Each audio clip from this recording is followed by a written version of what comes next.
ನರೇಂದ್ರ ಮೋದಿ ಅವರಿಗೆ ಪಟ್ಟಾಭಿಷೇಕ.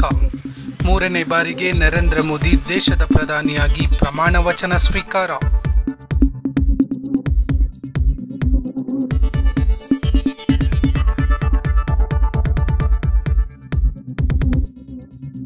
ದೆಹಲಿಯ ಸಂಸತ್ತು ಭವನದಲ್ಲಿ ನಡೆದ ಪದಗ್ರಹಣ ಕಾರ್ಯಕ್ರಮ.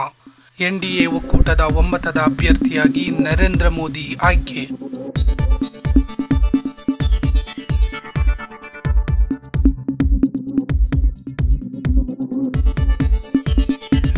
ಮೂರನೇ ಬಾರಿಗೆ ನರೇಂದ್ರ ಮೋದಿ ಅವರಿಗೆ ಪಟ್ಟಾಭಿಷೇಕ. ಪ್ರಧಾನಿಯೊಂದಿಗೆ ಹಲವು ಸಚಿವರ ಪ್ರಮಾಣ ವಚನ.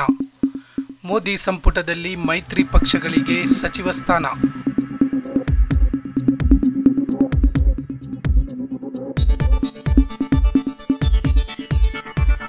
ಅಪಾರ ಗಣ್ಯರ ಸಮ್ಮುಖದಲ್ಲಿ ಪ್ರಧಾನಿ ನರೇಂದ್ರ ಮೋದಿ ಪ್ರಮಾಣ ವಚನ ಸ್ವೀಕಾರ. ನರೇಂದ್ರ ಮೋದಿ ಅವರಿಗೆ ಹಲವು ಗಣ್ಯರಿಂದ ಶುಭ ಹಾರೈಕೆ. ದೇಶದೆಲ್ಲೆಡೆ ಬಿಜೆಪಿ ಪಕ್ಷದ ಕಾರ್ಯಕರ್ತರಿಂದ ವಿಜಯೋತ್ಸವ.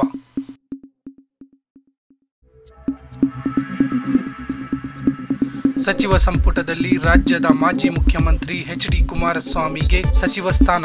ಕರ್ನಾಟಕದ ಹಲವು ಪ್ರಮುಖರು ಸಚಿವ ಸ್ಥಾನ ಪಡೆಯುವಲ್ಲಿ ಯಶಸ್ವಿ. ನರೇಂದ್ರ ಮೋದಿ ಅವರು 3ನೇ ಬಾರಿಗೆ ಪ್ರಮಾಣ ವಚನ ಸ್ವೀಕಾರ.